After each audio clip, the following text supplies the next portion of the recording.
রাধে রাধে। আজ আমরা শুনব শ্রীকৃষ্ণের এক অত্যন্ত বিরল এবং জীবন বদলে দেওয়ার মতো কাহিনী, শ্রীকৃষ্ণ ও কাল ভৈরবের যুদ্ধ। এটি এমন এক কাহিনী যা আমাদের শেখায় যে ভক্তি ও কর্তব্যের লড়াইয়ে কেন স্বয়ং ঈশ্বরকেও নিজের সৃষ্টির বিরুদ্ধে দাঁড়াতে হয়। সেই রোমহর্ষক সময়ের কথা যখন মহাবিশ্বের দুই মহাশক্তি মুখোমুখি দাঁড়িয়েছিলেন।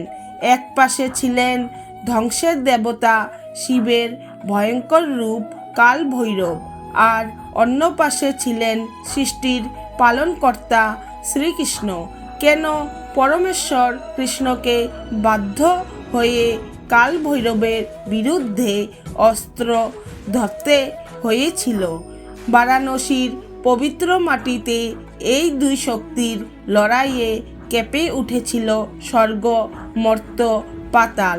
আর এই যুদ্ধের শেষে শ্রীকৃষ্ণ কাল ভৈরবকে কি অমোঘ সত্য বুঝিয়ে দিয়েছিলেন। কাহিনীটি শুরু হয় কাশী বা বারাণসী নগরীকে কেন্দ্র করে। শ্রীকৃষ্ণ যখন মগধের রাজা জরাসন্ধকে বধ করার জন্য পাণ্ডবদের সাহায্য করেছিলেন, তখন জরাসন্ধের বন্ধু এবং কাশীর রাজা পৌণ্ড্রক অত্যন্ত ক্রুদ্ধ হন। পৌণ্ড্রক নিজেকে নকল কৃষ্ণ বলে দাবি করতেন এবং শ্রীকৃষ্ণের আসল পরিচয়কে অস্বীকার করতেন। যুদ্ধে যখন শ্রীকৃষ্ণ পৌণ্ড্রককে বধ করেন, তখন পৌণ্ড্রকের পুত্র এবং কাশীর নতুন রাজা প্রতিশোধ নেওয়ার জন্য ভগবান শিবের কঠোর তপস্যা শুরু করেন। মহাদেব সন্তুষ্ট হয়ে তাকে এক ভয়ঙ্কর অভিচারিক শক্তি বা এক কালপুরুষকে জন্ম দেওয়ার বর দেন। সেই শক্তি ছিল কাল ভৈরব এর একটি অংশ। সেই ভয়ঙ্কর শক্তি যখন দ্বারকা আক্রমণ করতে ধেয়ে এলো, তখন তার মুখ থেকে অগ্নি নির্গৃত হচ্ছিল এবং তার প্রতিটি পদক্ষেপে পৃথিবী থরথর করে কাঁপছিল। দ্বারকাবাসীকে রক্ষা করার জন্য শ্রীকৃষ্ণ তার সুদর্শন চক্র নিক্ষেপ করলেন।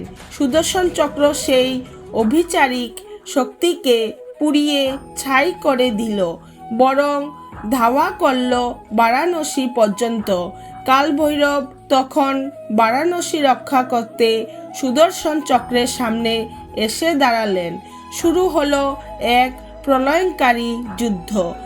এক পাশে শিবের রুদ্র তেজ, অন্য পাশে বিষ্ণুর সুদর্শন শক্তি।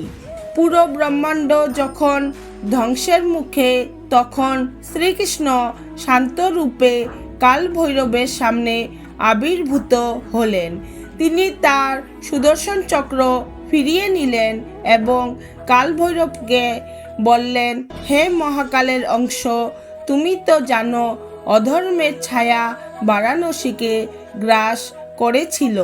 পৌণ্ড্রক এবং তার বংশধররা ক্ষমতার দম্ভে অন্ধ হয়ে সাধারণ মানুষকে কষ্ট দিচ্ছিল।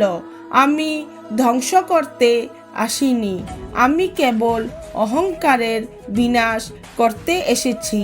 কাল ভৈরব তখন বুঝতে পারলেন যে শ্রীকৃষ্ণ আসলে ধর্মেরই রক্ষা করছেন। তিনি শান্ত হলেন এবং শ্রীকৃষ্ণকে প্রণাম করলেন।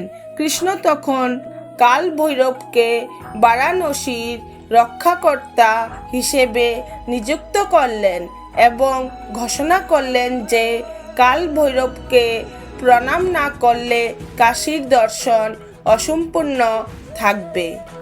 এই কাহিনী আমাদের খুব গভীরভাবে মনে করিয়ে দেয় যে সত্য ও ধর্মের পথ কখনো অহংকারের পথ হতে পারে না। পৌণ্ড্রক নিজের পরিচয় ভুলে নকল মহিমার মোহে পড়ে গিয়েছিলেন, আর সেই দম্ভই শেষ পর্যন্ত তার পতনের কারণ হয়। এর বিপরীতে শ্রীকৃষ্ণ দেখালেন সত্যিকারের শক্তি কখনো নিজেকে প্রমাণ করার জন্য চিৎকার করে না। সত্য নিজেই সময়ের সাথে প্রকাশিত হয়।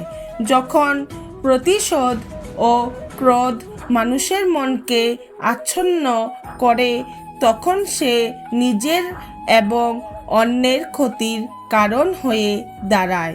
কাশীর রাজপুত্রের প্রতিশোধ এক ভয়ঙ্কর শক্তির জন্ম দিয়েছিল, যা শুধু শত্রুর জন্য নয়, সমগ্র সৃষ্টির জন্য বিপদের কারণ হয়ে উঠেছিল।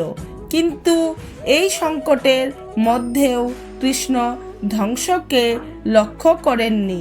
তিনি লক্ষ্য করেছিলেন অহংকারের অবসান এবং ধর্মের পুনঃপ্রতিষ্ঠা। কাল ভৈরবের সঙ্গে সংঘর্ষও আমাদের একটি সূক্ষ্ম সত্য শেখায়। কর্তব্যের পথে কখনো কখনো শক্তির মুখোমুখি দাঁড়াতে হয়, কিন্তু সেই সংঘর্ষের অন্তরে শত্রুতা নয়, থাকে বৃহত্তর কল্যাণের উদ্দেশ্য।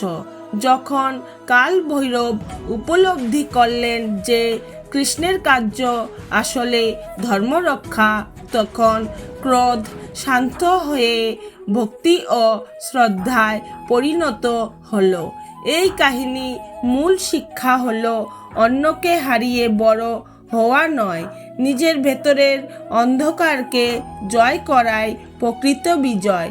অহংকার মানুষকে বিচ্ছিন্ন করে, আর বিনয় তাকে ঈশ্বরের নিকট নিয়ে যায়।